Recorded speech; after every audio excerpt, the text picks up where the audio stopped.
So I was in bed, asleep, and I woke up because my pager was going, and it just said, car crash in Paris, Dodie dead, Di injured, in hospital, this is not a joke. And I heard it just coming back into our bedroom on the radio. And I went downstairs, switched on the television along with the nation, and was just transfixed. I was in this room. I remember it vividly. I'd say when she died that everyone felt something. I was asleep in bed, and one of my editors rang me up and said, Diana's been in a car crash. A lot of people felt that when she died, that a light was extinguished, a particular kind of light which we've never had before, and we actually haven't had since.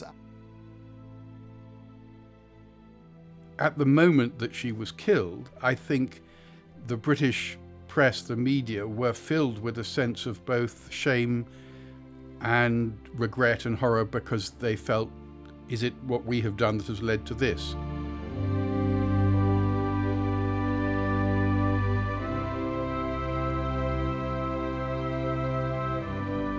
I went into the office via Buckingham Palace, and it wasn't even light yet, and people were already gathering at Buckingham Palace, this big silent crowd.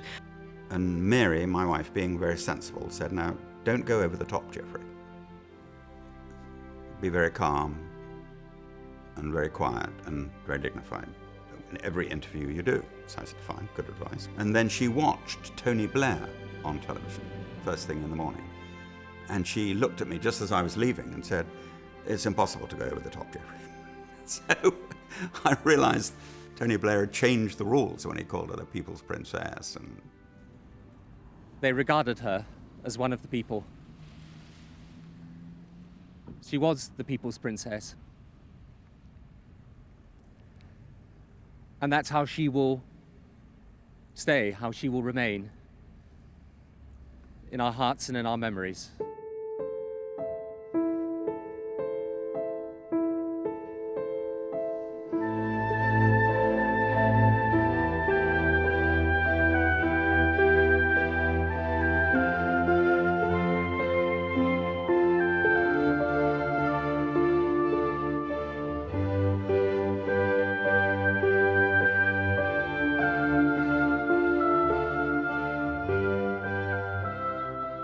The thing about the People's Princess, which has just become one of those phrases that, with which, you know, the whole thing has become identified, and I have no recollection of the discussion about that at all.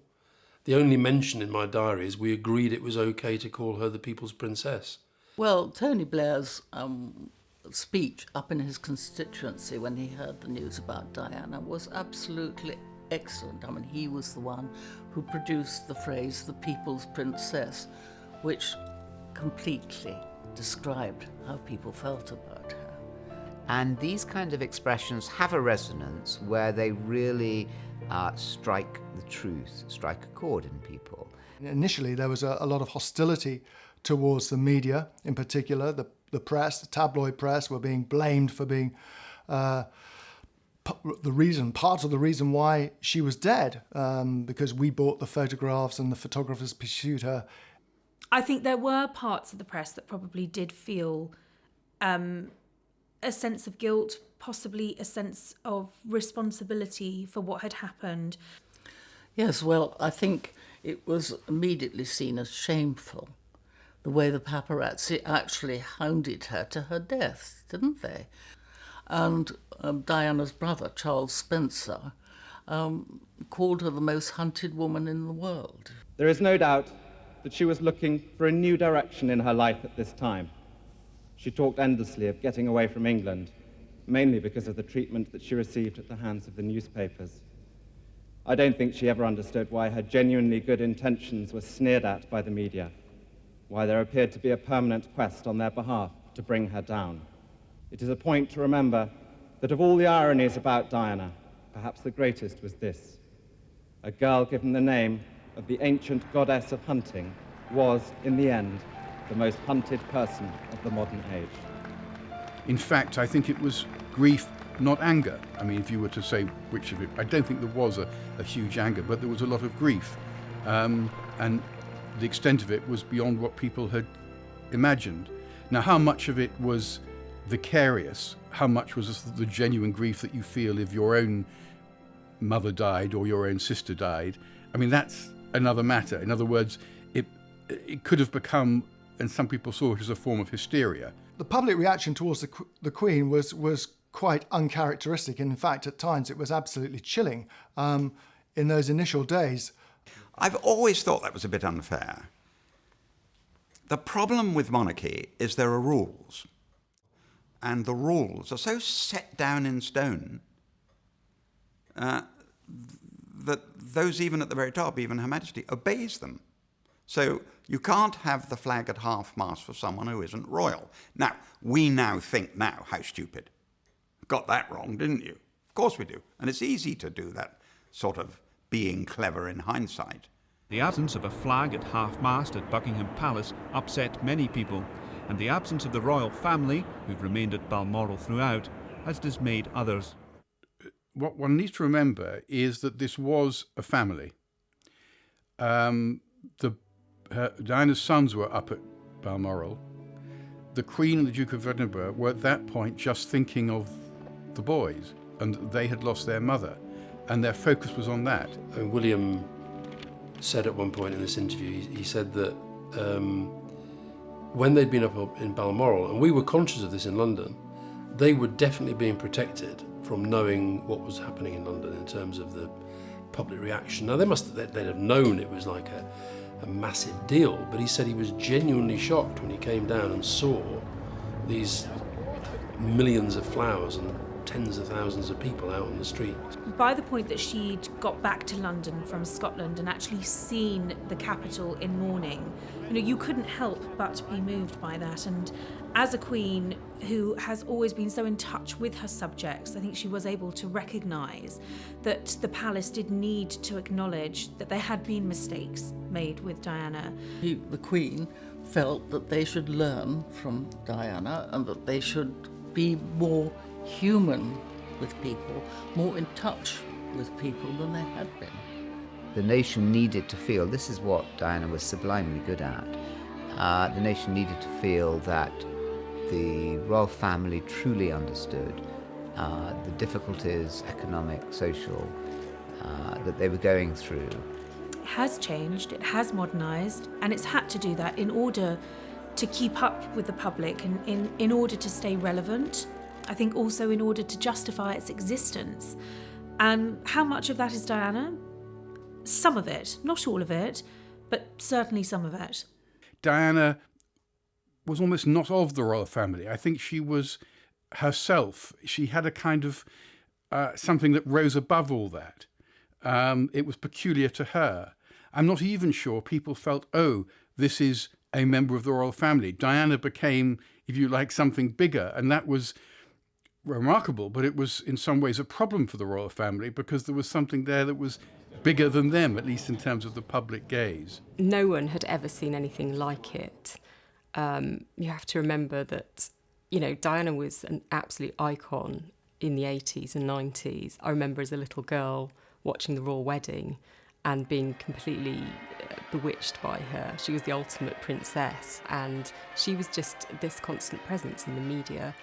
Many men politically would say, she had to speak and I fall on my knees and do as I'm told. She had this unbelievable gift, that very beautiful, and she was very clever at that as well. Clever women have, where they can make men do as they're told. And she knew she had it. I mean, she was capricious in that sense. And she knew she only had to ask for something and it would happen. But on balance, I felt she used it for the good. I think her charity work was remarkable. I have it on very good authority that the quest for perfection our society demands can leave the individual gasping for breath at every turn.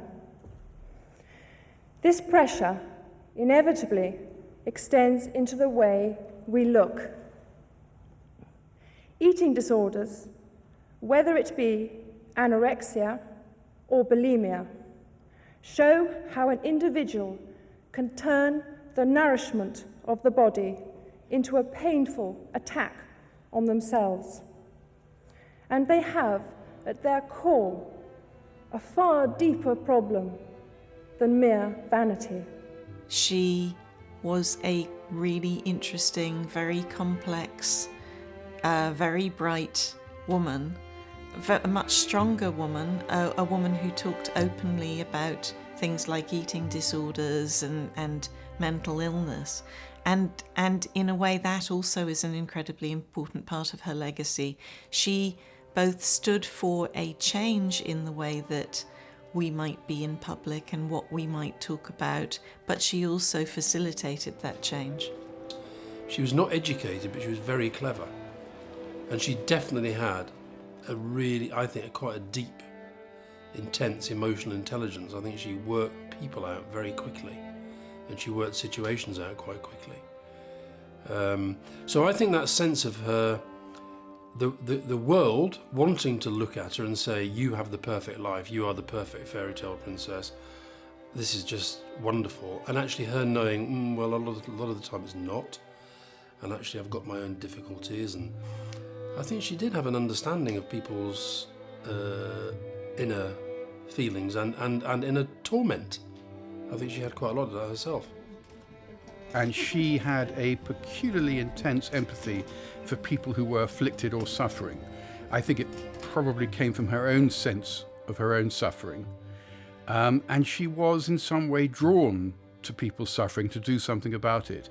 But that was a deeply personal thing. The age of homeless youngsters is coming down. Children as young as 11 have called on Centrepoint this year. Some have been running from physical and emotional violence, some from sexual abuse. Somehow she found a way of truly understanding how they felt, and that's not something you can manufacture. It's just something you have, and she had it. That particular gene was obviously passed on to William and Harry, because whether it's their work with veterans, whether it's their work with homeless people, AIDS victims, they do have the most remarkable ability to identify with people that they would otherwise have nothing in common with at all. And there's nothing fake about that. You can't engineer that. It is genuine. I think it very much comes from their mother, and I think it very much comes from the fact that they were exposed to so much of their mother's work. I feel very closely linked to Centrepoint. It is a charity with which both my mother and father became passionately involved. Indeed, it was while my mother was patron that Harry and I had our first contact with Centrepoint. I was much younger, better looking, and more naive back then. I thought I'd get a little giggle. But it began to open my eyes to the world that so many young London people face. Our visits with our mother ignited a deep and growing interest for the great work the charity does for the homeless. That example of selfless service that Centrepoint represents has stayed with me, and that is why it was the first charity that I wanted to be associated with. Since becoming patron, I've been privileged to witness at first hand, and with the utmost admiration, the great work of its volunteers. But I have seen something else too. The extraordinary courage of so many of Centrepoint's young people in rising to meet such seemingly insurmountable challenges in their lives. I count myself enormously privileged to be associated with such individuals and with such an organisation as this. She was happy to take her sons, for example, into homeless shelters and expose them to issues she really cared about, opened their eyes at a young age. I think she showed them that they had a unique position which enabled them to raise awareness of situations like that, but also to bring comfort to people and to be seen to be doing something positive to improve their situations. And that's something that they've obviously carried forward and is very much part of their work today. She was a complex young woman in many ways. She could be very amusing and entertaining company, privately, away from the cameras. But she constantly felt herself under extreme pressure from within the royal family, from within the wider public, and of course from the media. She found it very difficult to try and balance all these various aspects of her life, to allow herself some sort of privacy and to fulfill the obligations she felt she had. She had a very close relationship with the editors of the tabloid papers. She would see them, she would talk to them, she wanted them on her side, naturally. She was very shrewd in the way that she spoke to them, she was very open to them, and those that she felt were on her side, she was very, very helpful to. Diana sometimes got a lot more than she bargained for when she tried to steer press. She was phenomenally gifted at doing it, but the thing about press and about press narratives is the idea of control as an illusion.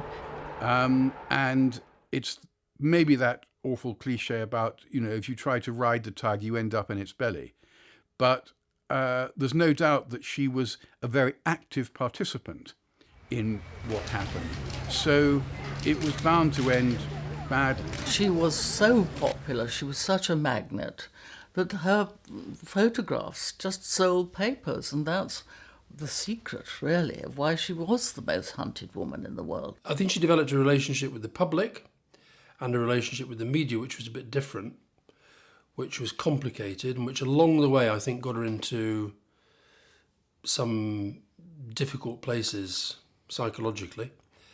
And then I think if you throw into that mix what was then became the disintegration of the marriage and the sense of people taking sides, I think it became quite difficult for her. There had been this idea that Prince Charles was an older man who had cynically gone out to find a virginal bride who he knew he didn't love. He was in love with somebody else. He was doing this for the monarchy.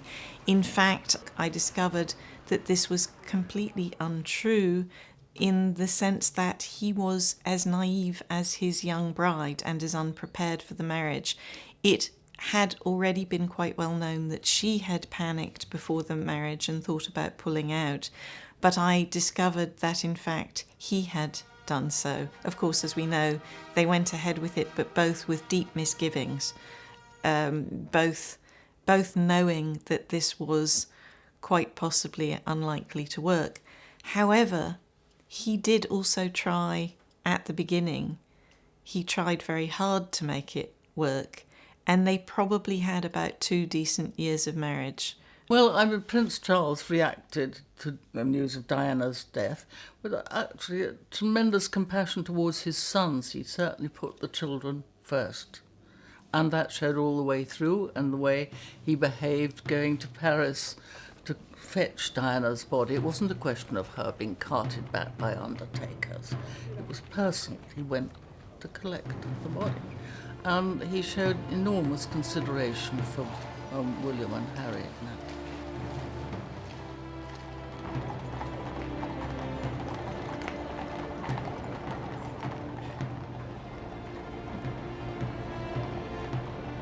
It was very moving. It must have been so difficult for them with all those crowds and the noise, and throwing flowers and weeping and shouting. But they managed it beautifully. It was Harry who said that how he had suffered years of mental health problems which stemmed from the loss of his mother, that experience of losing his mother at the age of 12, of having to walk behind her funeral cortege and coming to terms with her grief, which he said had taken him essentially the best part of 20 years to do, that he'd spent 2 decades burying his head in the sand. I think she represented a kind of womanhood. I suspect that she had a much greater influence on women than she did on men. I think the difficulties that she had in her marriage, though in some ways exotic because of who she was married to and the peculiar circumstances of it, but the idea of how a woman who is somehow insecure and maybe condescended to and maybe not treated seriously, how that woman asserts herself against obstacles and people sneering at her in some way. I think her triumph, if it was a triumph over that, is something which I suspect that many women now still look to and say, that is how a strong woman can overcome difficulties put in her way by bureaucracies, by an establishment.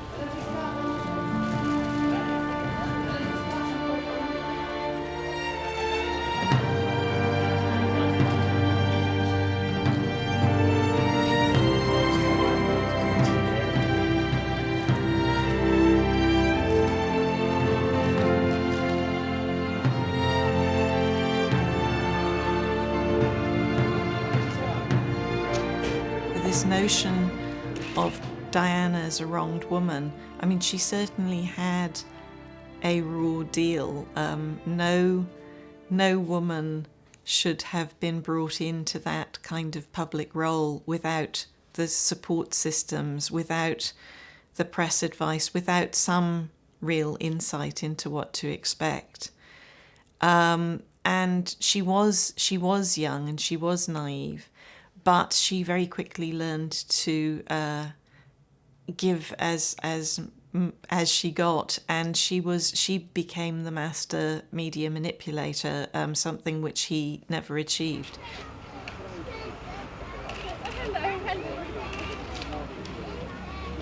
The Duke of Edinburgh tried very hard, as you know, there were those letters that he wrote to her, and he was trying his best to help her with the breakdown of her marriage.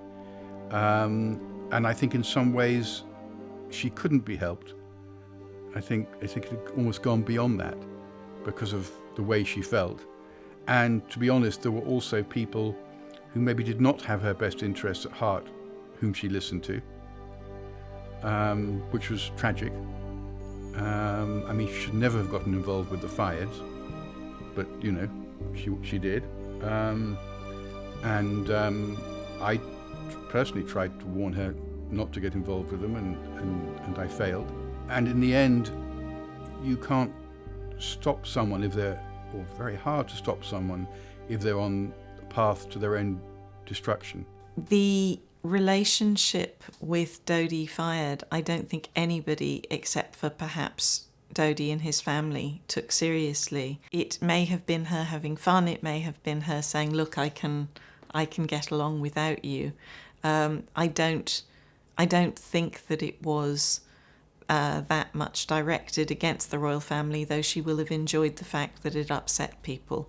And I think Diana probably knew full well that the royal family wouldn't like it. Maybe that was one of the reasons why she did agree to go on that holiday in 97 with the Fayeds, because she had offers to go away with other people. But she went with Mohammed and his family. You know, Diana was getting herself into something that had the potential really to backfire quite badly for her. And, you know, at the end of the day, that's exactly what happened. I'm not sure that she really had any solutions in her personal life.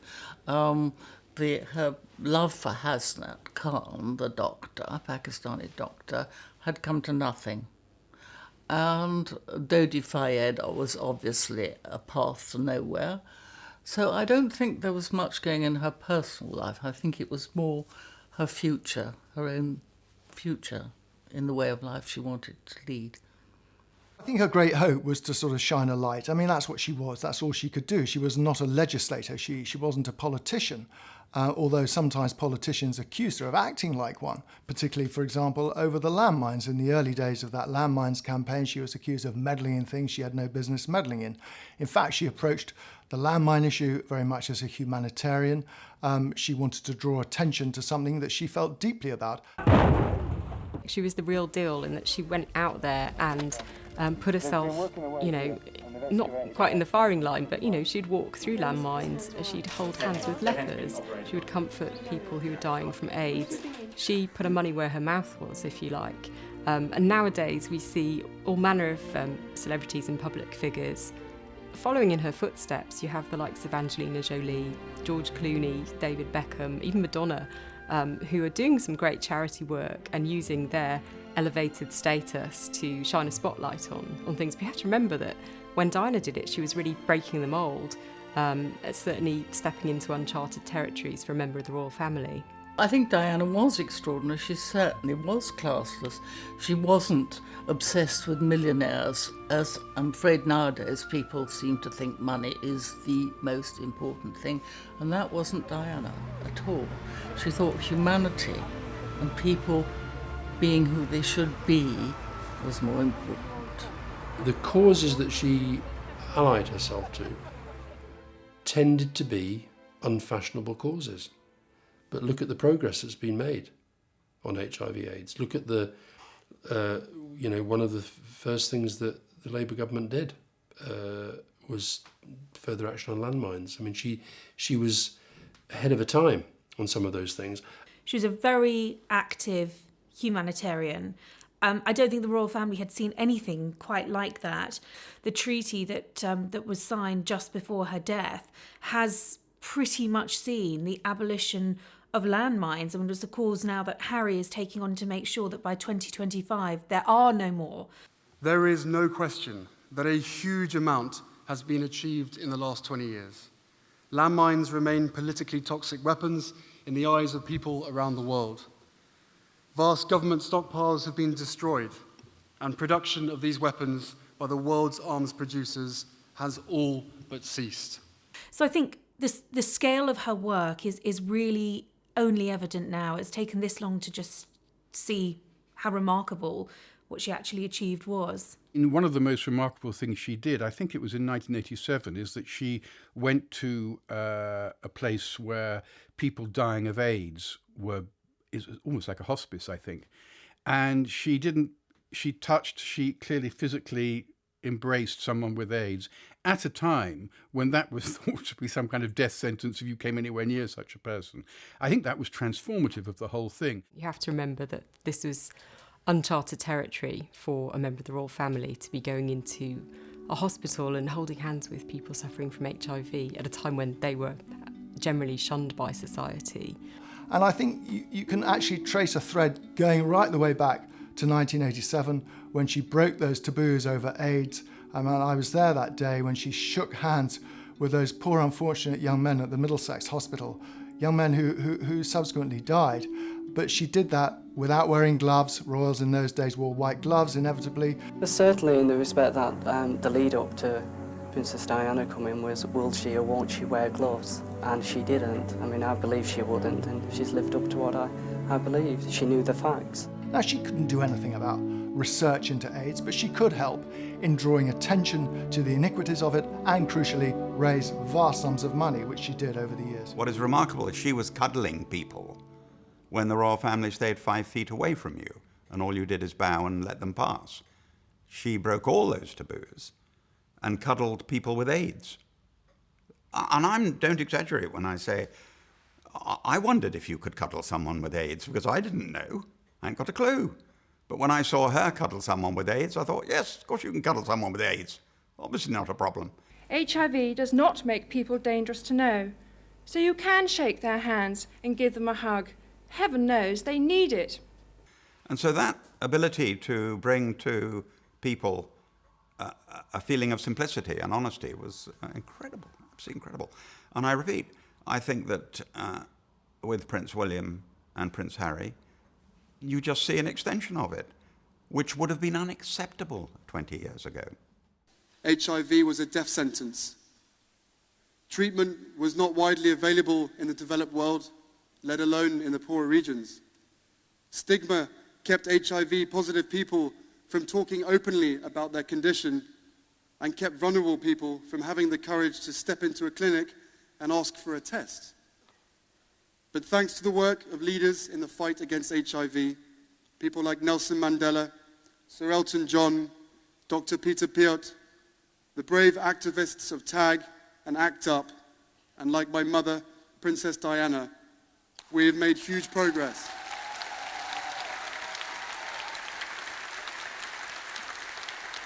William and Harry have had to deal with an image of their mother projected in the press of which they have no control over. Whether it's ex-lovers selling letters, people recalling their experiences of their time with Diana, working with Diana, loving Diana, whatever capacity it's been. And there have been former aides, courtiers and lovers who have cashed in on Diana's memory. William and Harry have had to watch that without having any control. Harry's spoken quite recently about the fact that he has felt conflicted in the past about his position. He's not wanted all the scrutiny. He didn't want to live in the goldfish bowl. But they understand their power, and they understand that they have this unique platform through which they can spread their message and, in turn be used as weapons of soft diplomacy, if you like. They can reach a far wider audience, perhaps, than your average celebrity.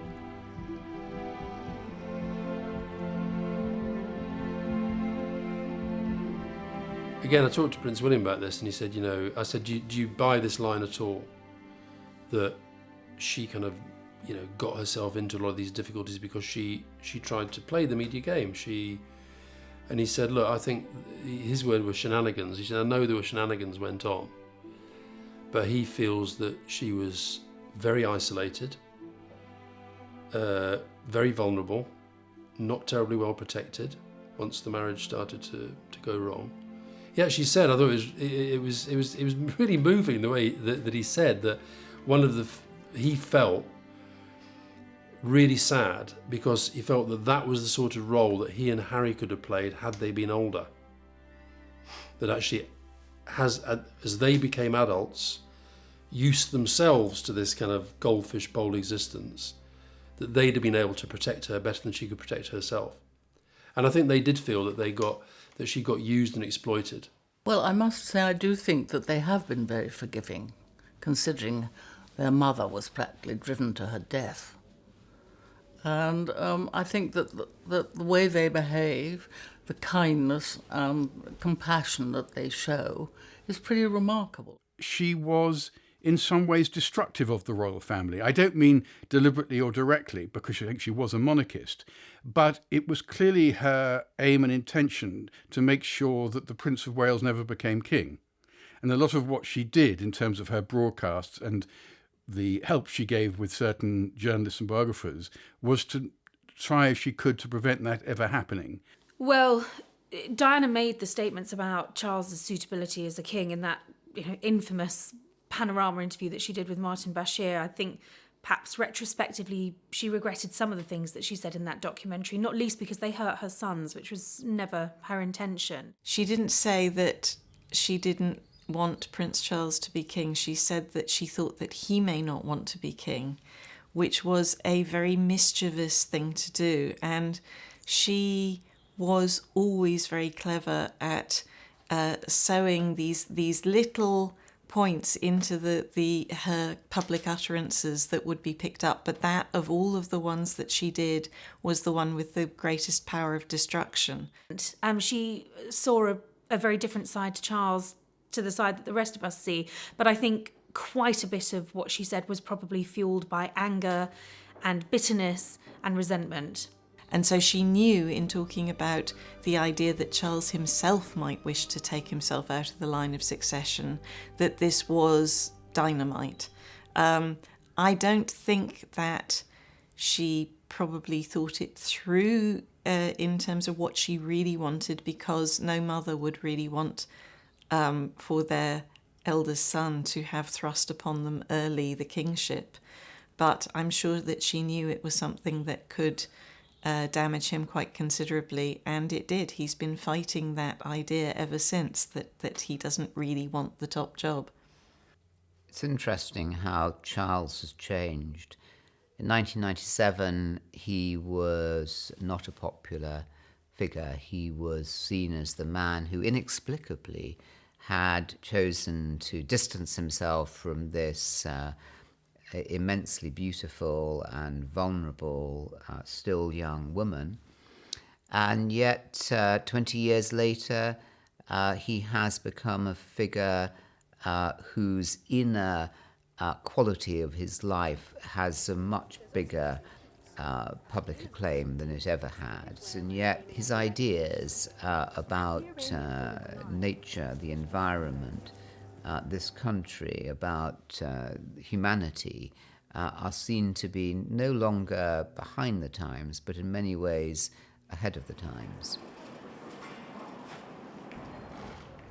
I think Charles's influence on his sons is something that often gets lost, and I think a lot of people might think that she was solely responsible for raising William and Harry and grooming them to become the young men that they are. But actually, you have to remember that from the age of 12 and 15, they grew up without a mother. Yeah, well done, brother. Well, thank yous, I think I deserve it. Shut, I nearly fell off my horse trying to hit you the ball and you missed it. Spoon. Yeah, right. Spoon, did you say? Spoon, yeah. It's not a swear word. It isn't, you sure? Yes. Let's not mention the word that you invented, Les. No, we won't. No. Wait, he invented it. He's not. It's one of those things you put your hands on. No, Harry, absolutely, yes, absolutely. I couldn't agree more. And the rounded men that they are today is largely down to Charles. I think he's often overlooked as a parent. Charles had to step in and do the job of two parents under the most unimaginably hard scenarios. It wasn't an easy situation. And I think sometimes he deserves more credit than he's actually given. I think the one thing that unified Diana and Charles was how they wanted to raise those boys. Well, of course, Diana was very beautiful. That always helps. And very photogenic, and she knew it, and she knew how to perform for photographers. But this was not a fake. Underneath it, she had very strong feelings and great feelings of friendship and encouraging people to talk to her, to talk about their problems to her. She really was a compassionate person.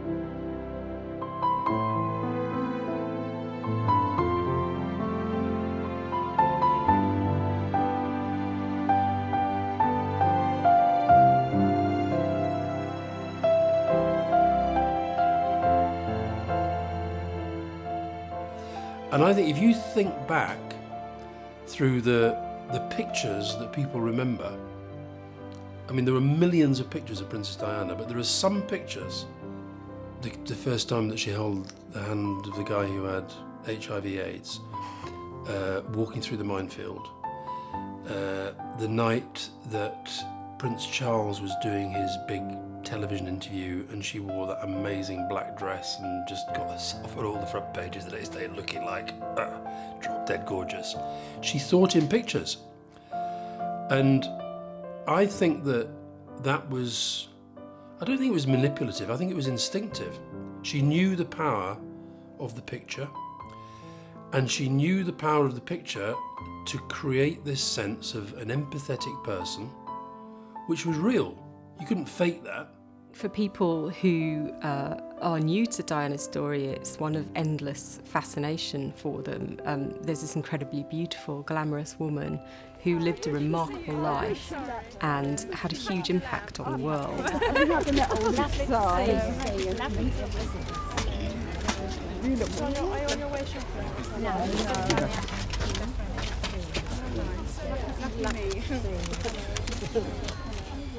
People who are now just reaching their 20s really want to know more about her. They want to hear about her life and her legacy and see what all the fuss was about, really. It's very hard for them to imagine, pre the Kardashian era, somebody who was quite that famous in a time before social media.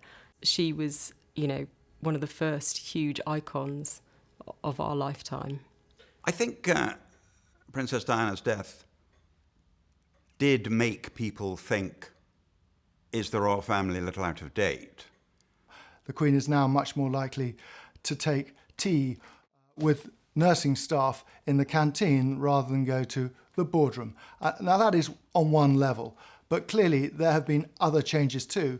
And I think this has been driven, if you like, from the bottom up, because I think because of Diana's influence and the way she approached her role, if you like, the public have demanded that the royal family adjust.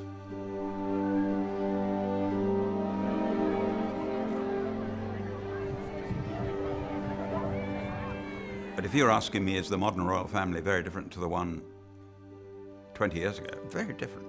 At a time when most institutions have almost gone into reputational freefall, whether that's the banks, whether it's Parliament, whether it's politicians more generally, whether it's sports stars, the monarchy seems to me to buck the trend.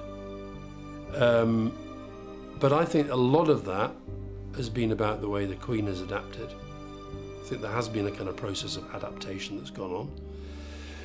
And also I think it's maybe that they got all the really bad stuff happening to them before everybody else. But I think the combination of the Queen, what she called annus horribilis, and then the Diana death and that moment during the week when it all felt very, very vulnerable and shaky, and then getting through that week, and then I think they did kind of adapt after that, just a little bit, not too much, but enough to get themselves into a much better place.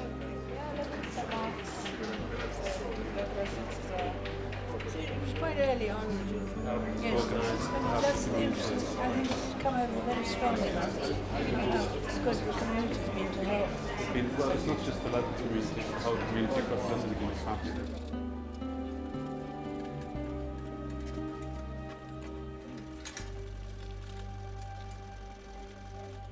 William and Harry have spearheaded Heads Together, along with Kate, very much in their mother's memory. They've talked a lot recently about their own struggles in coming to terms with the grief of losing her. William has talked about the fact that, you know, he still finds it to be immensely shocking now, even to talk about it 20 years on. But he's really encouraged other people through his work with Child Bereavement UK, for example, to talk all the time and to talk about their lost loved ones as much as they possibly can as a way to overcome that grief. In fact, he's the one who encouraged Prince Harry to go and seek help after, you know, his life descended into what he describes as total chaos. Harry is someone who didn't talk openly about his mother's death for a very long time.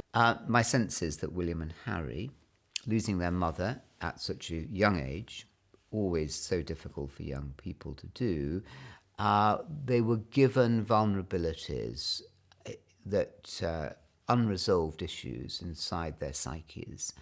And at some point, and it traditionally comes out at the age that they now are, they want to try and resolve those. And I think the fact that their mother was such an articulate person, that helped them to have the confidence to feel that they could talk in public about the mental, emotional difficulties that they've had. Talking can make us realise that we're not alone.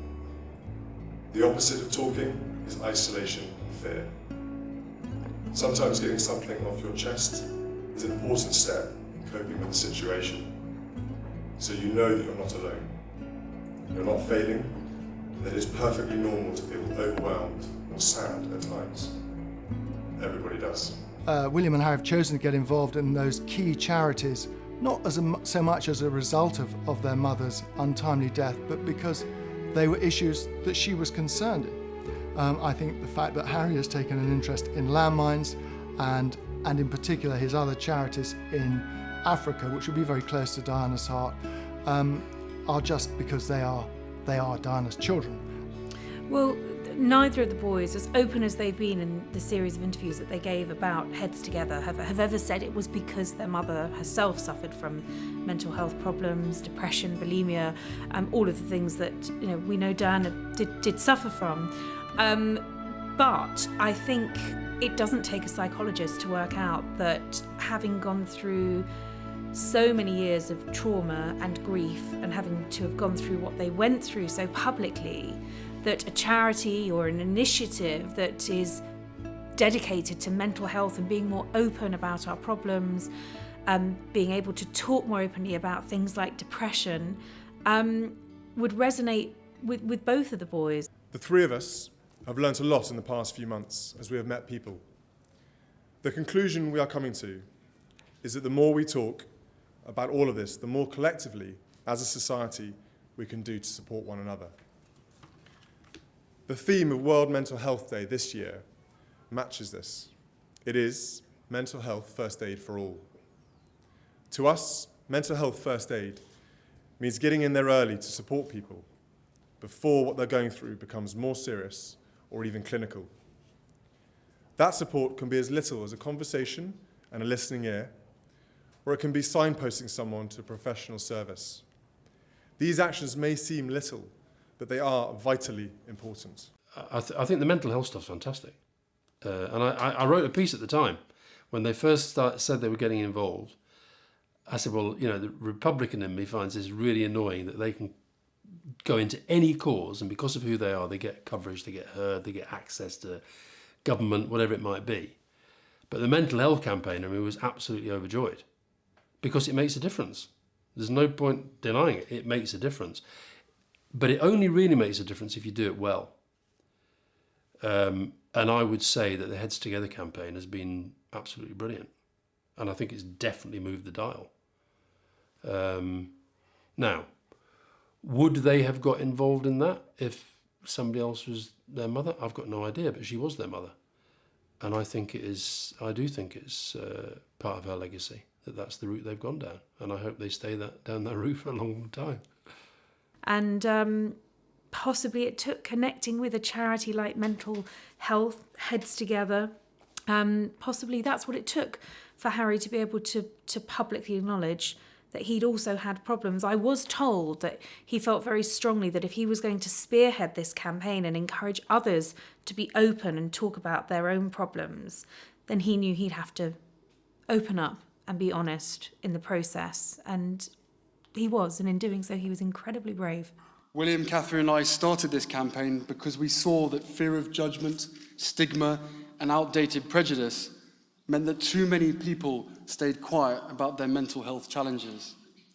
And we saw that this fear of even talking about a problem often meant that issues could quickly escalate out of hand. How is it that for most, the first time mental health is talked about is when they're already suffering? Stigma cannot and must not be the reason we shy away from equipping ourselves and our families for the day that a dark cloud may appear. Diana's legacy is a mixed bag of what people would like it to be and what it actually is. What people would like it to be is about emotional intelligence, is about modernity.